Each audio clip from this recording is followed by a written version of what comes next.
friends, it is I, Jack O'Norrie, and it's time for a story. I've been thinking about walls, how they stand silent and strong, giving us protection, but also imagining the stories they could tell, if only they could talk. So if you're ready, let's begin. Ireland was known as the land of saints and scholars, and Bangor had a very important part to play in that. The Valley of Angels, St. Patrick had called it, or the light of the world. Now, in the 6th century, they didn't have the schools or the colleges that we would know today. Rather, learning and education was primarily found within abbeys. They would have been the universities of their time.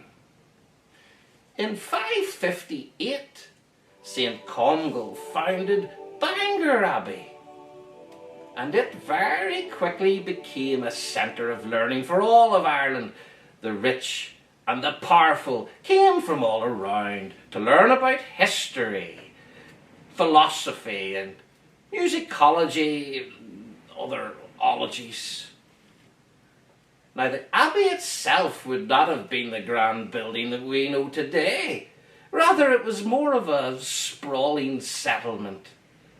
And Comgall, he governed using 3 rules: patience, humility, and love in thy heart. Let us move the story on a bit. A few hundred years to the early 800s, and the arrival of the Vikings. They raided up and down, plundering and pillaging, taking whatever they could lay their hands on, targeting monasteries and abbeys for whatever treasures lay within.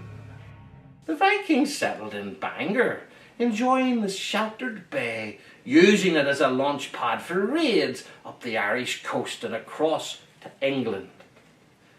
They set up a trading post in the Copeland Islands, or as it was known in the Old Norse tongue, Kopmanjur, Merchant Island.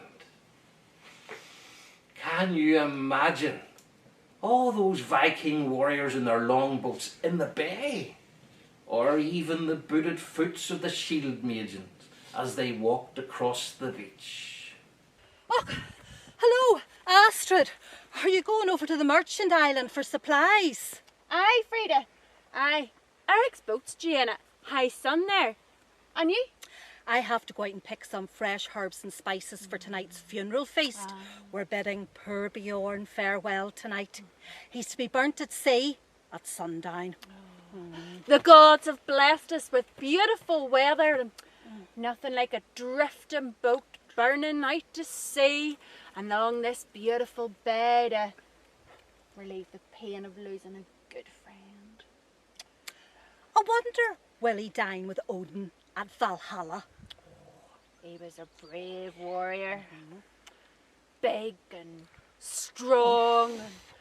And, Asgard will welcome him in with open arms. What a waste of a man. In 1903, the body of a Viking was found with brooches and other trinkets in the old Norse town of Holmer, or as we know it today, Ballyholme Bay. Now the Vikings, they continued to raid, and one of their more heinous crimes came in 824 when they targeted Bangor Abbey.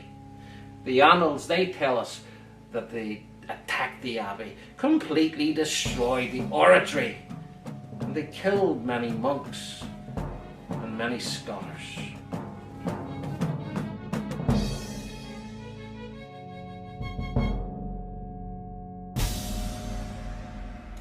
But back to the wall. Do you remember the wall? In 1123, Malachys was appointed abbot, and he immediately set about restoring Bangor's Christian heritage.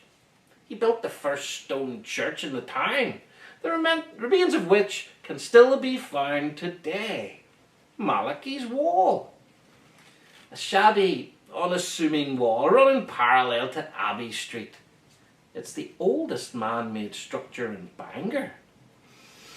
I wonder what secrets it holds and what people may think of it. Hello, you must be Dr. Fletcher. That's correct, you must be Jim. Yes, thanks for coming, Doctor. Oh, please call me John. I'm a doctor of archaeology, not medicine. Although I imagine you could do with something for your nerves after your recent discovery.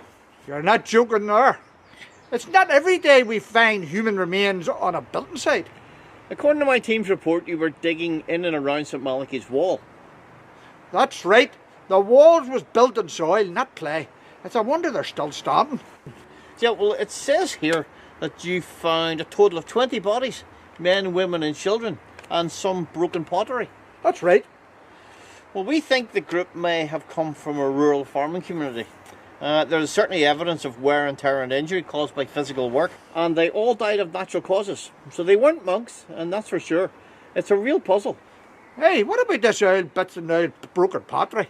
This old pottery, as you speak of, Jim, is actually medieval pottery. Boys, oh boys. Nothing straightforward, is it? You're right there, Jim. You know, my old mother used to say, walls of ears. Can you imagine the tales that they could tell if the walls could talk? Well, Jim, let me assure you, if walls could talk, I wouldn't have to read any books. In 2011, after the find, the bodies of 20 people were given good Christian burials in the grounds of the Abbey, their resting place marked by a newly commissioned headstone. So with that, I think I'll leave you. Just remember, if you see that wall, look at it. Think about how it has stood there for over 800 years, and think of all of the tales it could tell. May you always have four walls around you. May you always have a roof over your head, and may there always be a pot of tea by the fire. Farewell.